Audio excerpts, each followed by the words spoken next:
Et bonjour, c'est Nicolas de Business de la Connaissance et bienvenue dans ce podcast. Et aujourd'hui, dans ce podcast, je ne suis pas tout seul, je suis avec Nicolas. Et bonne chance pour savoir quel Nicolas parler. Oui, parce que là, c'est l'invité qui a pris les rênes du podcast. Nous sommes avec Nicolas Popovic d'Immobilier Compagnie. Bonjour à toi et merci d'être parmi nous. Merci Nico de m'inviter sur ton podcast et bonjour à tout le monde. C'est pas la première fois que je t'invite et aujourd'hui, j'aimerais que l'on parle d'un sujet tout particulièrement et pas n'importe quel sujet. Comment devenir riche sans argent? Et pourquoi, justement? Alors, attends, d'abord, c'est un sujet fort intéressant. C'est quel sujet? Parce que c'est le titre de mon livre et c'est un sujet à part entière. Eh bien, justement, moi, j'ai envie qu'on parle, au-delà de ton livre, bien évidemment, j'ai envie qu'on parle du sujet de devenir riche en partant de zéro. Voilà. Et pas forcément en parlant que d'immobilier. D'accord. Partir de zéro et devenir riche. Ok. Déjà, c'est possible. Je crois que c'est la chose la plus importante à dire. Et en fait, alors partir de zéro, c'est quelque chose de très particulier. Il faut déjà définir quel est le zéro de chacun. Ton zéro ne sera pas mon zéro et ne sera pas le zéro des personnes qui nous écoutent. Ça veut dire quoi? Ça veut dire qu'il y a des zéros qui sont négatifs. Quand on a des dettes, on part de zéro, mais on est en négatif. Et quand on n'a pas de dette, on part de zéro, mais on n'a pas de dette. Et c'est très très différent. C'est une subtilité qui transforme la continuité et le processus aussi de l'enrichissement et la continuité de l'enrichissement et qui conduisent d'ailleurs à des résultats des fois très différents dans le sens où c'est forcément plus rapide quand tu n'as pas de dette que quand tu as des dettes. Et c'est dans tous les cas pas impossible, c'est important de le préciser, ça demande juste pas la même gymnastique dans le sens où fatalement tes dettes tu dois les rembourser et donc cet effet-là, enfin cette démarche-là va te ralentir. Mais j'ai quand même une chose à préciser qui est assez contre-intuitive. Je pense que paradoxalement, le fait d'avoir des dettes peut avoir une tendance à donner plus la niaque, donner plus la rage, et donc c'est pas gage non plus d'une difficulté plus grande. Bien au contraire, ça va t'obliger à raisonner différemment, et ça peut être pas déconnant d'avoir des dettes en fait. Je dis pas ça pour que les gens en aient, mais je dis ça pour expliquer, pour répondre un peu déjà au point de départ. Quoi. Oui, parce que je crois que ce qui est nécessaire de préciser ici, c'est que toi, tu as démarré avec des dettes. J'avais démarré avec des dettes. Et qui ne sont pas les tiennes même. Qui n'étaient pas les miennes. Qui étaient indirectement les miennes. Disons que pour tout expliquer et cadrer le débat, je décide de me lancer dans l'immobilier en 2003-2004 et je m'associe avec ma mère. Et cette association implique que ma mère avait des dettes et ces dettes deviennent les miennes et donc j'ai des dettes. D'accord. Et justement, est-ce que c'est pas plus anxiogène? Tu nous dis apparemment que non. Pourquoi est-ce que c'est pas plus anxiogène pour toi, finalement, dans ton cas particulier, de commencer avec de la dette? Je pense que c'est une manière de voir la vie, en fait. La chance que j'ai eue, c'est d'avoir eu des dettes ou de rien avoir eu à un moment donné, ou plutôt d'avoir perdu, parce que pour la petite histoire, en fait, mes parents avaient de l'argent, ils ont perdu leur argent, ça a généré des dettes auprès de ma mère. Et la conséquence, comme je te dis, c'est qu'en m'associant avec ma mère, j'ai récupéré ces dettes. Pourquoi c'est pas anxiogène pour moi? Parce que quand t'as rien à perdre. Et il y a une paire d'années de ça, peut-être un peu plus, j'ai un problème avec les dates. Il y a quelques temps de ça, un certain temps maintenant, lors d'un arbitrage, j'ai vendu une partie de mon patrimoine, pas autant que maintenant, mais j'avais pas vendu une partie, j'étais en phase de recherche. On m'a présenté un bien dans une des villes dans lesquelles j'ai commencé l'immobilier, qui était une ville à risque. Il y avait énormément de risques. Et j'achetais le bien en prix au mètre carré, largement moins cher qu'à l'époque où j'avais déjà fait des bonnes affaires. Donc sur le papier, aucune crainte, quoi. J'achète moins cher, j'ai l'argent, etc. J'y suis pas allé. Pourquoi? Parce qu'aujourd'hui, le fait d'avoir des choses, je suis pas prêt à prendre les mêmes risques. Et ça te montre que posséder a un double effet. Alors ça rassure, mais ça te fait aussi ça transforme aussi ton rapport au risque. Ça peut être bloquant parce que au demeurant, même en parlant aujourd'hui, je suis certain que c'était une bonne affaire. Je l'ai juste pas faite parce que j'ai des choses aujourd'hui à perdre que j'avais pas à perdre à mes débuts. Quand tu n'as rien à perdre, tu peux faire n'importe quoi. De toute façon, au pire, tu reviens au point où tu étais. Là, j'ai pas du tout envie de revenir au point où j'étais. J'ai juste envie d'avancer, quoi. C'est super intéressant ce que tu dis parce que c'est cette notion d'aversion à la perte qu'on a tous. Et d'ailleurs, on en a discuté parce que pour la petite anecdote, donc je suis dans les bureaux de Nicolas actuellement. On a fait un mastermind ensemble cette semaine. Et justement, en discutant des différents cas, moi je me confie en toi et ça peut être intéressant justement de partager les conseils que tu m'as donnés. C'est que effectivement, au bout d'un moment, quand tu développes ton activité, tu gagnes de plus en plus. Et tu arrives à ce moment-là où tu as une certaine trésorerie, tu as un certain capital que tu n'avais pas ou que tu étais loin d'avoir un an en arrière. Et la peur de perdre ce capital ou le fait de te dire qu'à un moment donné, ce capital il va être pris en partie, eh bien, ça te rend presque encore plus malade qu'au début. Quel conseil tu donnerais justement pour arriver à gérer cette situation-là qui finalement est une situation que l'on peut toutes et tous vivre et qui au final t'empêche d'évoluer et t'empêche de passer au step d'après parce que finalement ça va pas faire, alors moi c'est comme ça que je l'interprète, ça va pas faire que tu vas redescendre dans ton statut, dans ton niveau, mais par contre ça va te conforter et ça va te faire préserver dans un niveau médian qui sera tout aussi frustrant. La prise de risque dans toute activité elle est obligatoire. Ouais. Je vais prendre la continuité de mon histoire. Aujourd'hui je prends des risques, je veux juste plus prendre les mêmes. Mais je prends des risques beaucoup plus grands, mais plus portés sur les mêmes choses. Au début, je prenais des risques sur l'emplacement, parce que je n'avais pas les moyens de me payer des beaux emplacements. Aujourd'hui, je prends plus de risques sur les projets et plus sur les emplacements. Ton évolution, elle est corrélée aussi aux risques que tu peux te permettre de prendre. Ce qu'il faut en déduire, c'est que des risques, tu es obligé d'en prendre. Et qu'en fait, tu peux choisir de ne jamais en prendre, mais pour arriver à évoluer, si tu choisis de ne pas en prendre, ben, tu acceptes de ne plus évoluer ou de stagner, prendre comme tu as envie, il y a plusieurs manières de voir la chose. Bref, ce que j'essaie de te dire, c'est que les personnes qui ont le mieux réussi, elles ont toujours pris des risques et ce sont ces risques-là qui payent le mieux en fait. Il n'y a pas de bons et de mauvais risques, il n'y a que des gens qui les évaluent et qui se sentent ou pas de les prendre. Moi, je pense que, comme tu viens de le dire, on se retrouve avec des capitaux à des moments qu'on n'avait pas l'année d'avant, qu'on a l'année d'après, les choses évoluent, ton rapport à ces choses-là évolue aussi. Et au bout de tout ça, en bout de course, toi, tu es là seul face à tout ça et tu dois prendre tes décisions en fait. Moi, ce que je vais dire aujourd'hui, c'est ma vision des choses. Je ne dis pas que je suis parole d'évangile, je ne dis pas que les gens qui nous écoutent doivent faire ce que moi je vais dire. Voilà ce que je vais dire. Moi, j'ai constaté que à chaque fois que j'ai pris des risques, ce que j'ai trouvé derrière, ce que j'ai découvert derrière, allait au-delà de ce que j'imaginais avant d'avoir franchi la barrière. À chaque fois que j'ai une peur, et ça se confirme de plus en plus, cette peur s'avère qu'elle représente exactement ce que je dois faire. Donc, j'ai une tendance, peut-être un peu folle, et c'est peut-être aussi mon tempérament, à être dirigé par ça, ou à aller dans cette direction-là. Il faut revenir au début de cette histoire que j'ai racontée tout à l'heure. Moi, j'avais rien, je pense que j'ai pas peur de ne plus rien avoir, c'est peut-être mon défaut. Mais le problème, c'est qu'il y a des gens qui ont peur de ne plus rien avoir. Je crois que j'ai un conseil à donner qui va faire rire tout le monde, mais qui est un vrai conseil. Ça fait sourire ma femme, si je peux dire ça comme ça. Entraîne-toi à dormir par terre chez toi en fait. Parce que si tu perds tout, tu risques quoi en fait? C'est de dormir dehors par terre. Donc sans pouvoir revivre, ou alors il faut être vraiment maso, te dire je vais aller dormir dans la rue, bon ça tu peux peut-être le faire à la limite si t'es taré, mais sans passer à cet extrême là, entraîne-toi juste à dormir sur le sol. Moi très souvent dans ma vie j'ai dormi sur le sol, pas parce que ça me faisait plaisir, mais ça m'est arrivé dans ma vie. Et je suis capable de dormir sur le sol. Donc si tu es capable de dormir à même le sol, ça veut dire sans rien du tout, hein. Bah, il peut rien t'arriver quoi. C'est intéressant parce que c'est un lien avec une approche qu'on peut retrouver au travers du stoïcisme. Alors pas le stoïcisme en tant que tel, mais une version qui est justement arriver à avoir cet ascétisme pour... bon, je ne sais pas si c'est un bon mot, ascétisme. Je ne suis pas sûr que tout le monde le connaisse. En gros, c'est vraiment, mais comme tu dis, c'est s'habituer à de la modestie, s'habituer à un manque de confort pour justement pouvoir mieux gérer les situations. Et c'est vrai, tu as raison aussi sur ce point-là. Et on le voit, plus on évolue dans la vie, plus on a des standards de vie un petit peu plus élevés. Moi, je le vois par exemple, tu vois, l'avion, le voyage, typiquement. Ben, quand tu te fais un trajet Madrid-Santiago du Chili, pour mon cas, eh bien forcément, le premier vol que j'ai fait, je l'ai fait en économie. Ben, du moment où je suis passé en premium économie, ben, j'ai plus envie de revenir en arrière, quoi. C'est le meilleur des exemples, je le prends très souvent. Moi, je parle de la première classe et de la classe business et de la classe normale. Quand tu es en business, tu n'as plus envie de revenir en arrière. Après, Je suis d'accord avec toi.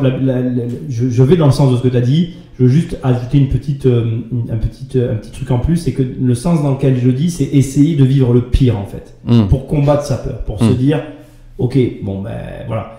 Après, de toute façon, je crois que même quand il t'arrive une catastrophe, tu peux pas l'éviter. Et je pense que c'est pire que ça. Il faut y aller à la catastrophe, parce que c'est dans ces situations-là que tu vas révéler ton potentiel. Ça paraît fou à dire, c'est une réalité. Après, voilà, ça fait genre le mec qui se la raconte, j'ai pas tout vécu, je suis pas au courant de tout, je sais pas tout. Mais aujourd'hui, je cherche plus à provoquer des situations extrêmes pour trouver des solutions auxquelles j'aurais pas forcément pensé.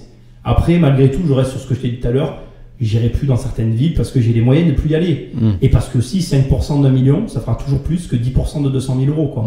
Donc si tu veux, c'est au-delà de l'argent.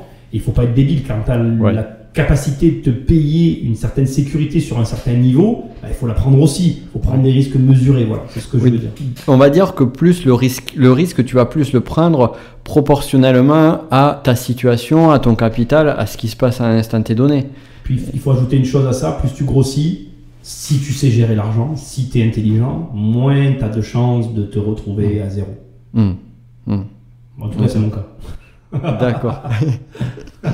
Non, mais c'est intéressant, et c'est intéressant aussi de voir que finalement, même dans les investissements, effectivement, à un moment donné, tu plantes. D'ailleurs, ça, je renvoie au podcast qu'on a fait tous les trois avec toi, moi et Antoine Pétavin, où justement, lui, il disait, on l'a encore écouté ce matin, que finalement, en fait, il n'hésitait pas à se tromper, notamment sur l'acquisition de compétences, alors vous l'écouterez sur le podcast, en termes de formation, et qu'il prenait 3 formations, et sur les 3 ou 3 prestataires, et il y en avait un de bon pour 2 qui n'étaient pas bons.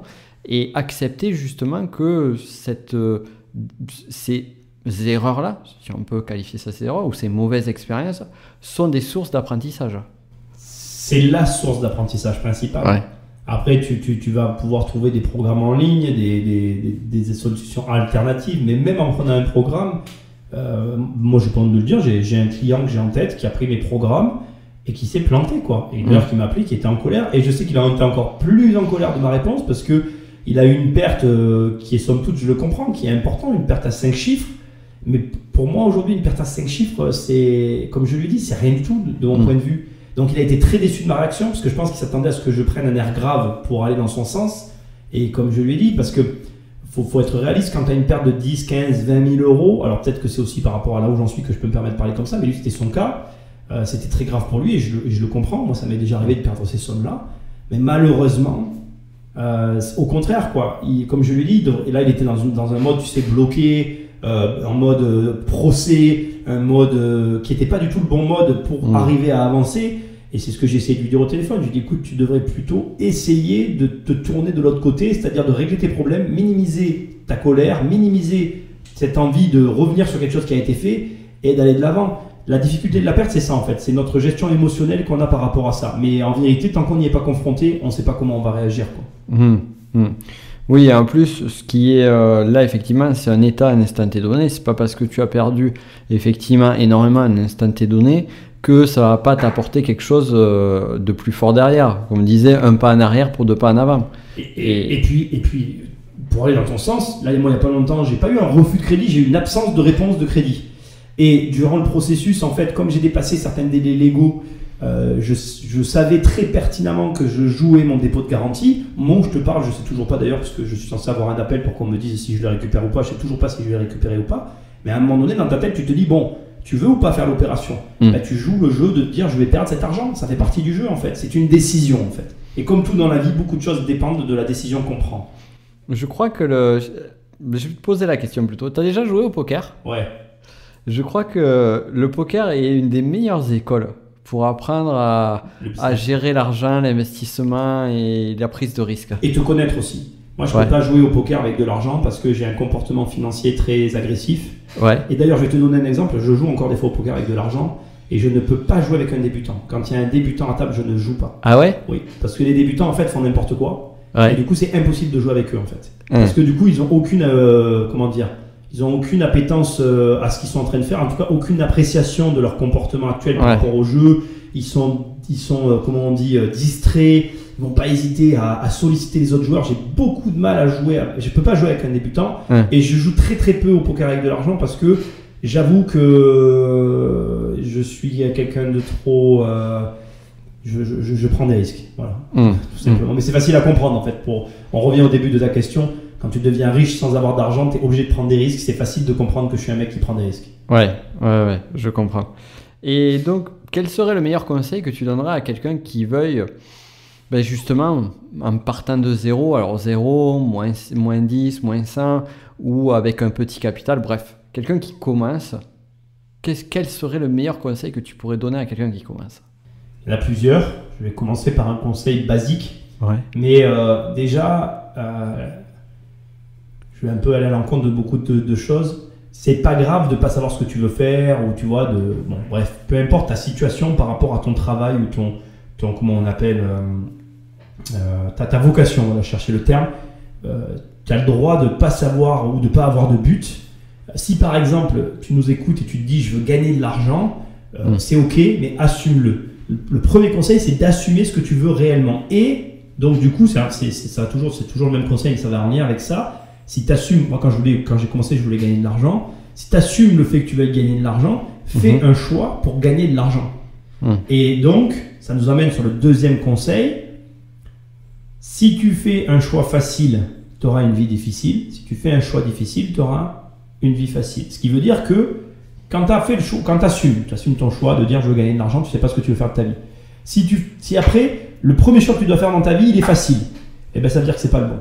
Si le premier choix que tu vas faire dans ta vie il est difficile, ça veut dire que tu es sur la bonne route. Parce que, je peux prendre cet exemple-là. Moi, quand j'ai commencé l'immobilier, personne ne voulait être à ma place. J'ai gagné 620 € par mois lorsque j'ai soldé mon premier crédit, mon premier loyer que j'ai plus aujourd'hui parce que j'ai vendu cette maison-là.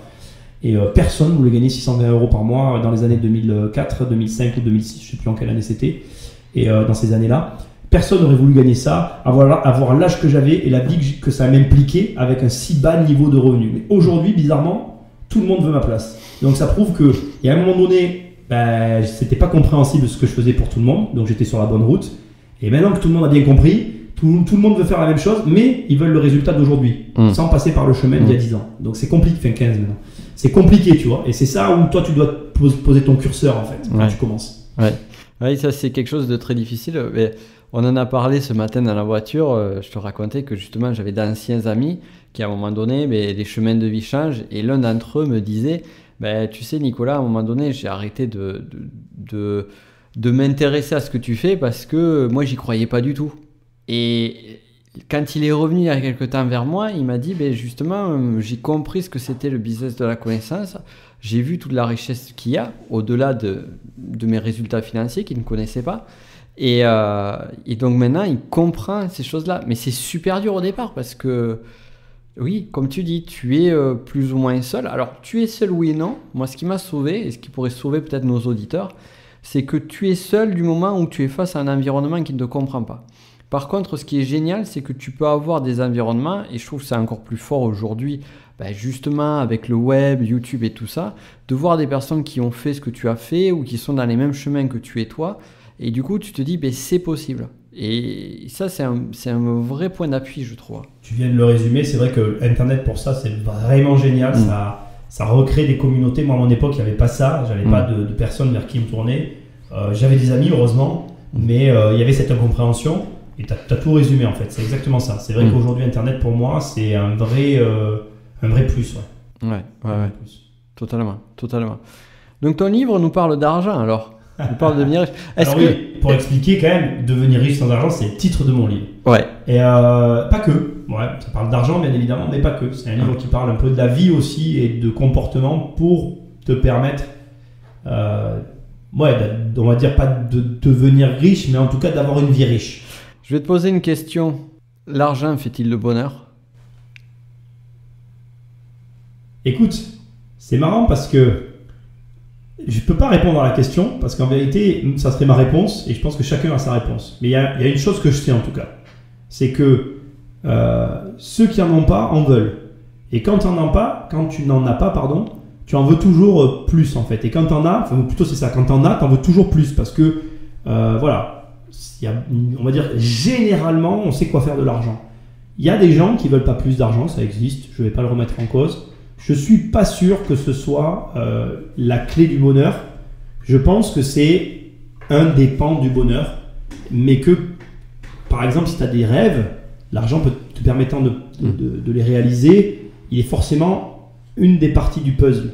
Je pense que c'est une question très complexe à laquelle tout le monde essaye de répondre, mais en vérité, la réponse, elle est intimement liée à chacun d'entre nous. Moi, mes rêves, il faut de l'argent pour les réaliser, donc j'aime l'argent, et j'ai pas de problème avec ça. Maintenant, tu as des gens qui ont des rêves, il n'y a pas besoin d'argent, en fait. Moi, j'ai la sœur d'un copain à moi qui est riche de sa famille, qui a toujours voulu avoir 5 enfants. Elle en a 4 parce que son mari ne veut pas faire le 5e. C'est son malheur, chacun ses problèmes. Tu me diras, moi j'aurais pas 4 ou 3, bref, voilà. Mais chacun ses problèmes, mais elle est riche de sa famille en fait. Et sa richesse à elle, c'est ses enfants. Et avoir des enfants, ça n'a aucun lien avec de l'argent. Et même s'il y a des gens qui l'écoutent et qui se disent en levant les yeux, il a moyennement raison. Non, désolé, avoir des enfants, tu peux avoir des enfants et ne pas avoir d'argent, ça n'a aucun lien. Et elle veut avoir 5 enfants, et il se trouve qu'elle en a 4 et qu'elle est heureuse. Donc, tu as un rêve, tu as l'argent, parfois c'est compatible, parfois c'est incompatible, c'est 100% lié à la personne. Mais quand l'argent est compatible avec ton rêve, si tu veux être heureux, il ne faut pas rejeter l'argent parce que c'est compatible avec toi, il faut l'accepter et essayer d'avoir de l'argent pour réaliser son rêve. Enfin, moi, c'est comme ça que je vois les choses. Quels sont vos rêves, Monsieur Popovic? Moi, je kiffe ma boîte, donc déjà, j'ai envie d'amener ma boîte là où je veux l'amener depuis mes débuts. Donc, ma boîte, c'est un Rubik's Cube. D'ailleurs, j'ai toujours un Rubik's Cube dans mon sac. Donc, c'est un Rubik's Cube que je casse et que je remonte en permanence pour l'amener à ce que j'ai en tête. Et cette boîte-là doit me permettre de nourrir un autre rêve qui est un rêve plus cinématographique. Mais aujourd'hui, si j'adore ce que je fais sur YouTube et sur les podcasts, c'est parce que quelque part, d'une certaine façon, j'ai la sensation, alors c'est très...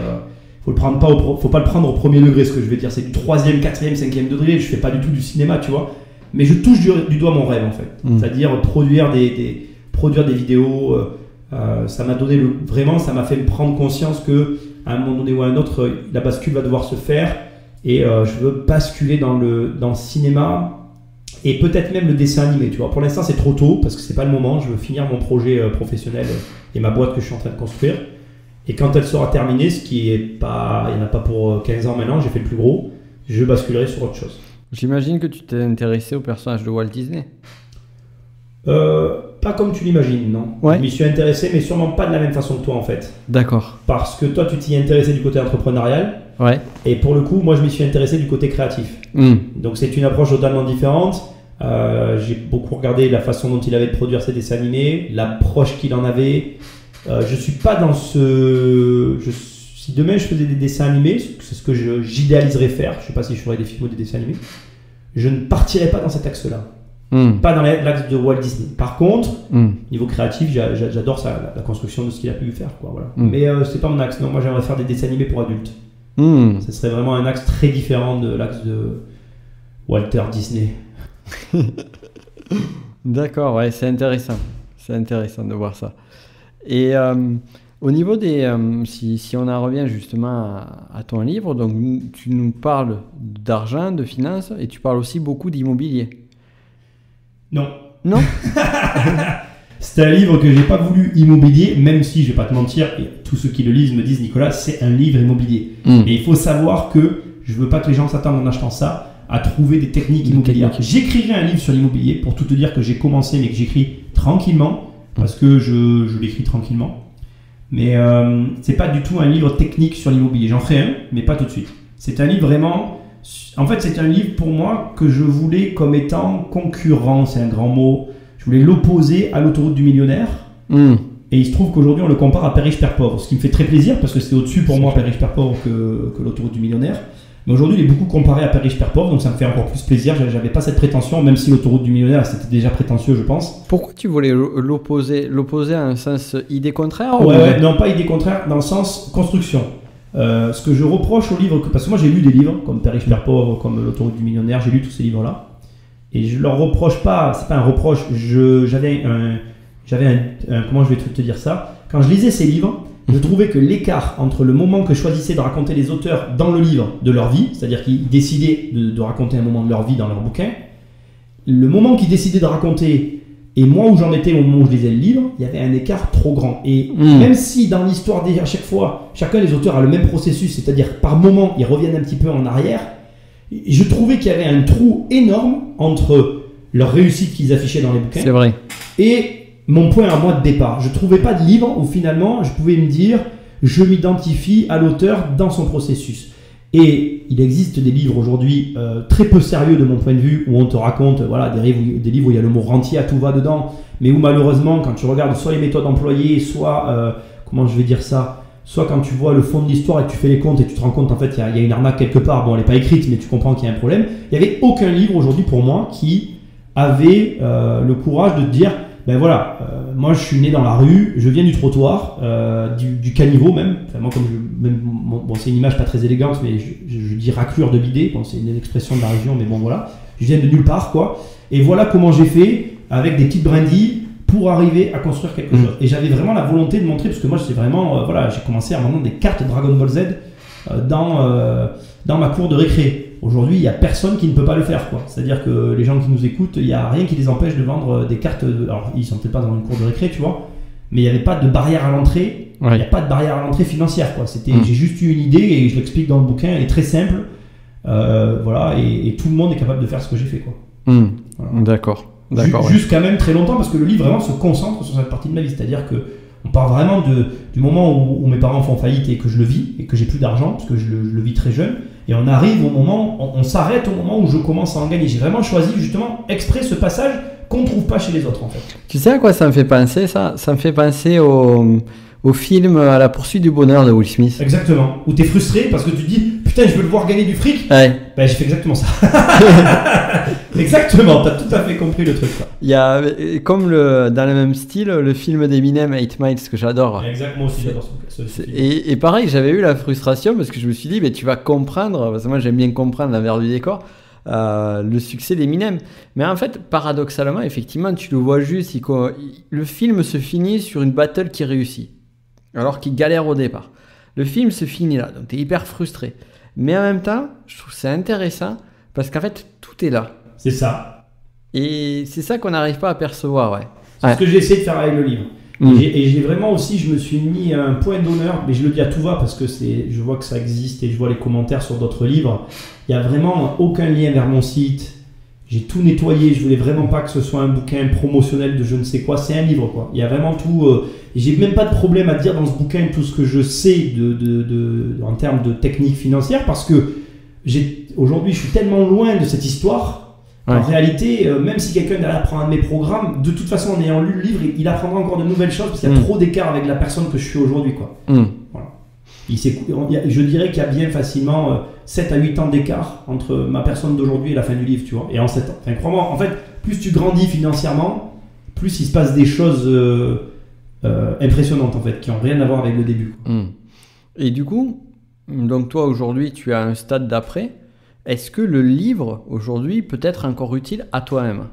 Parce que souvent, quand on écrit un livre, on les écrit aussi pour nous, il y a un petit moment. C'est une bonne question.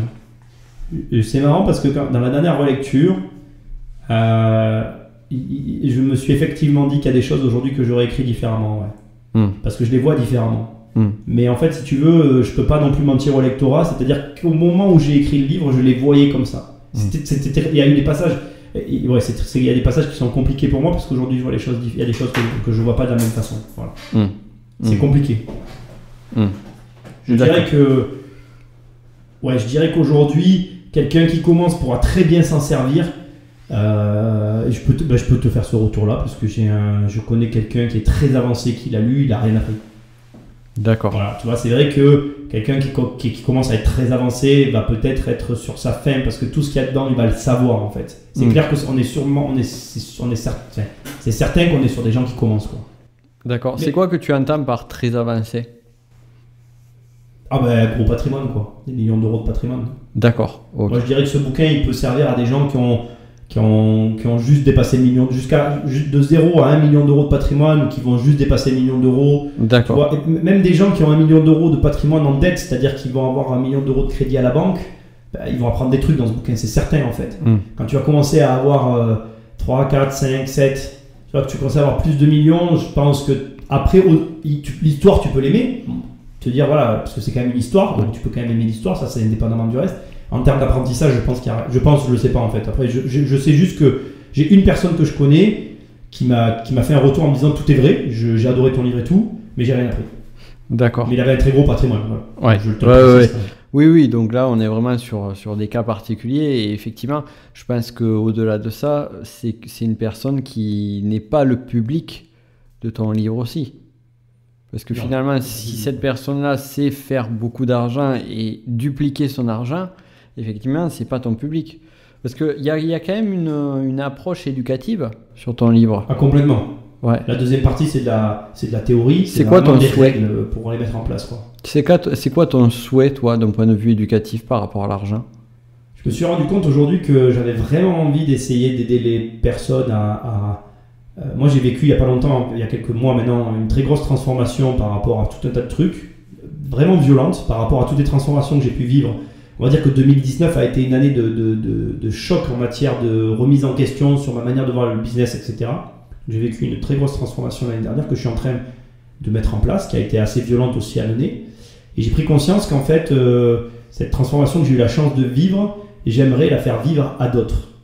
Et donc, conséquence, je souhaite vraiment aujourd'hui qu'en matière d'argent, les gens, au travers de mes livres, puissent arriver à avoir un autre avis sur l'argent, un autre rapport sur leurs affaires, notre rapport sur leur vision de leur patrimoine. J'ai des histoires hyper drôles à raconter, j'ai fait chier tout mon entourage pour qu'ils achètent mon livre. Et c'était très important pour moi qu'ils l'achètent parce que ça montrait une forme de respect en fait, je ne saurais pas t'expliquer. J'ai des amis qui m'ont dit oui, alors si t'es mon ami tu vas me l'offrir. J'ai dit non, justement, si t'es mon ami tu vas me l'acheter en fait.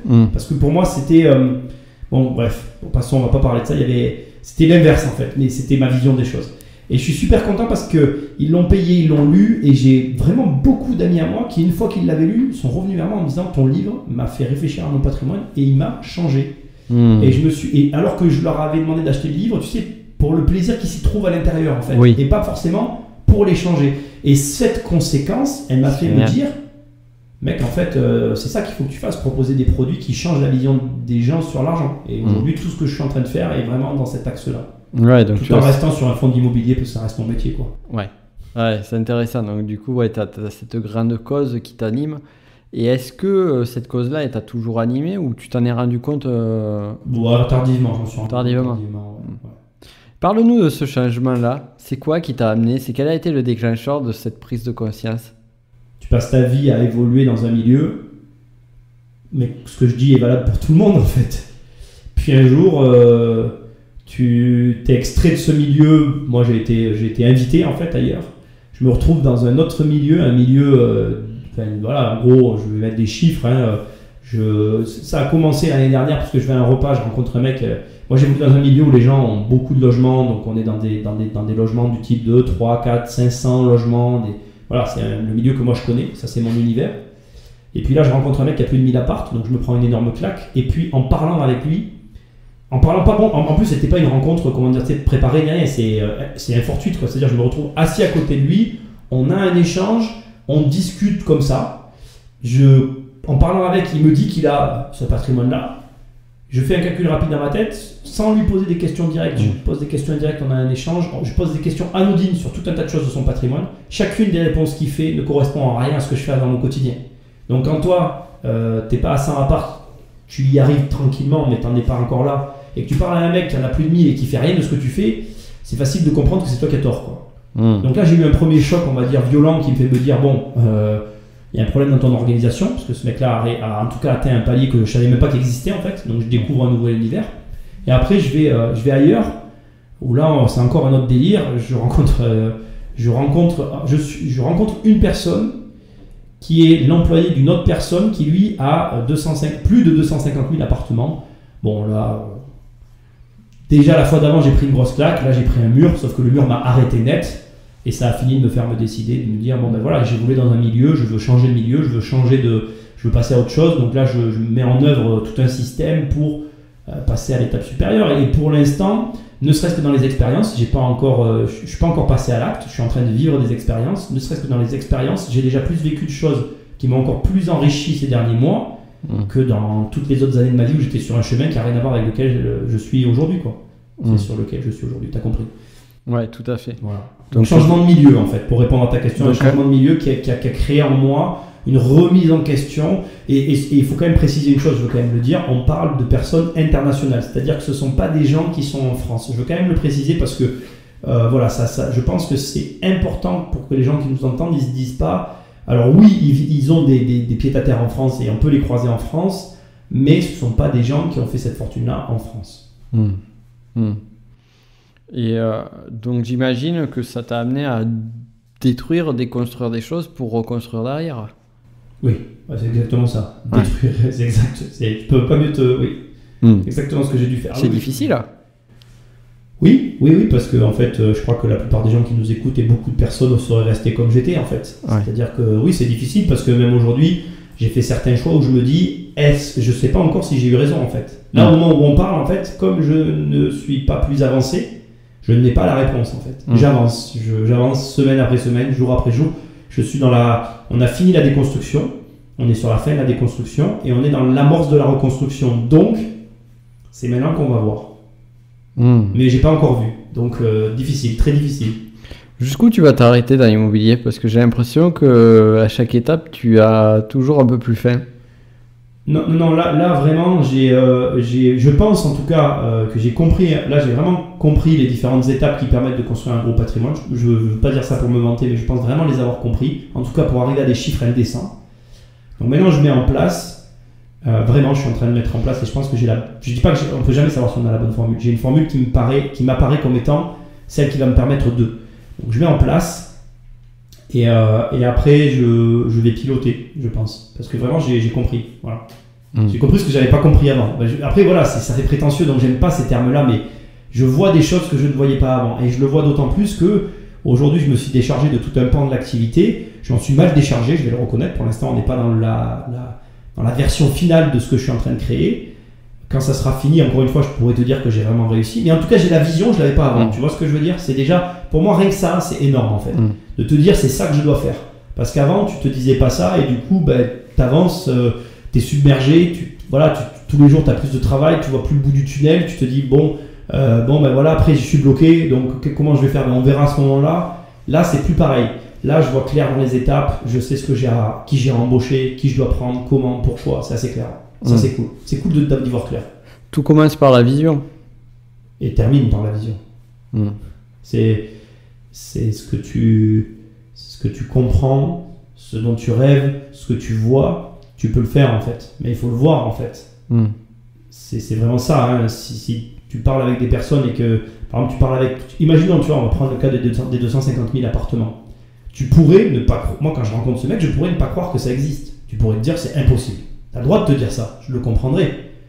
Il se trouve que ça l'est. Voilà. Moi, dans un de mes programmes, j'ai complètement décortiqué, j'ai tout trouvé sur ces personnes-là, j'ai fait un travail d'analyse comme j'aime les faire, et je peux te dire que c'est vrai. Après, on n'est pas obligé de me croire. Si tu choisis de ne pas me croire, tu construiras plus du coup ta nouvelle vision sur cette croyance. En fait. Si tu choisis de le croire, tu peux construire ta vision sur cette croyance. Donc, déjà même au départ, ce en quoi tu vas croire, ce que tu vas accepter dans ta vie, influencera tes visions, ta manière de construire le truc, etc. Donc il te faut... Voilà, oui. Je crois qu'il est important et c'est difficile pour chacun parce que pour moi c'est une j'ai vraiment compris ça, c'est que la vertu dont je vais te parler, c'est une vertu que personne n'a par défaut parce que l'ego est là et c'est faire preuve d'humilité. Et l'humilité pour moi c'est pas quelque chose qui est par défaut. Il y a de la fausse humilité, il y a ce genre de choses-là, mais on est tous biaisés par une façon de voir les choses et faire preuve d'humilité, c'est aussi à un moment donné de se dire, effectivement, comme tu l'as dit, eh bien, il y a des trucs que je fais, il y a des trucs d'autres font qui réussissent mieux que nous, alors on a tendance à dire oui, mais ceci, oui, mais cela, et c'est à un moment donné de s'auto-fermer sa gueule, j'ai envie de dire, et commencer à regarder ça et avoir une position un peu plus modeste et un peu plus ouverte à se dire voilà, je sais pas tout, j'ai pas toutes les solutions et ce que je fais c'est pas forcément le mieux de ce que l'on peut faire dans ce domaine. Dans mon cas, je vais reconnaître aussi une chose qui est importante qui va appuyer ce que tu dis. C'était assez facile puisque j'arrivais à un point de blocage. En immobilier, tu as des points de blocage. Là, j'arrivais à un point de blocage inhérent à mon nombre de lignes de crédit, inhérent à la structure même de mon patrimoine. Donc fatalement, comme j'étais pas à 100 appartements, même si j'en étais pas le moins, j'y étais pas, j'étais obligé de constater mon échec en fait. Et donc dès l'instant que tu le constates, après, comme je t'ai dit tout à l'heure, tu as deux options. Soit tu te dis, ok, c'est bon, je reste comme ça, ce que j'aurais pu faire, et ça m'aurait satisfait, et je serais resté dans ma vie. Soit tu te dis, non, je pense que je peux faire mieux maintenant, et du coup, tu le fais quoi. Mais ça va dans le sens de ce que tu dis, il faut être capable de se dire, je fais mal les choses, et je passe à la vitesse supérieure en déconstruisant ce que j'ai construit, quoi, malheureusement. Ouais, même sans se dire de faire mal les choses, parce qu'on fait les choses qui marchent jusqu'à un stade donné, et à un stade donné, mais c'est bon, on plafonne, donc hop, on passe au step d'après. Et au step d'après, comment on fait? On remet en considération. D'ailleurs, on en a parlé dans le mastermind. Et ça vaut aussi bien pour toi que pour moi, sur un moment donné où tu es contraint de casser des choses, de penser les choses différemment, d'avoir une approche qui n'était pas prévue au départ et qui est, comme on l'a dit encore une fois tout à l'heure, et c'est bien parce que ça fait un lien avec l'interview, de faire un pas en arrière, de prendre un risque beaucoup plus fort, une véritable prise de risque, sans savoir, en naviguant à vue pendant un moment, en se disant, là, si je continue à faire les mêmes choses, j'aurai les mêmes résultats. C'est ça. Et je vais tenter autre chose, je ne sais pas ce qui va se passer, je prends le risque, et ce risque-là, il fait mal, il est un petit peu dur. Cependant, il y a beaucoup de choses à apprendre, il y a peut-être quelque chose de génial qui se cache derrière. Exactement. Et moi, je suis en plein dans ce processus, et je peux te dire que, comme je te disais tout à l'heure, rien que les biens que je visite en ce moment ou les projets sur lesquels je suis, ça me change complètement la donne par rapport à ce que je pouvais faire avant. Donc c'est clair que non, j'ai pas de regrets. Ouais. Et peut-être que je me planterai, mais ça m'amènera forcément sur autre chose en fait. Donc je verrai à ce moment-là en fait. Génial. Alors Nico, où est-ce qu'on retrouve ton livre? Sur Amazon, tu tapes riche et je suis en première page. Cool ça. Mais alors vraiment, c'est bon. C'est cool, c'est clair. Donc riche sans argent. Et il devrait pas je sais pas s'il est sur Cultura ou pas, mais la Fnac aussi. Et voilà, tu as la Fnac, Amazon. Et sur mon site, tu as un pack global où tu as le livre, le PDF et le fichier audio. Le livre Génial. audio. Voilà. Génial, super. Merci à toi pour cette interview. C'était un plaisir de te retrouver. Merci de me recevoir. On peut te retrouver aussi en podcast. Oui, il y a le podcast Immobilier Compagnie, la chaîne YouTube Immobilier Compagnie. Ouais. Les podcasts, c'est des analyses. Et la chaîne, plus ou moins aussi, en fait, finalement.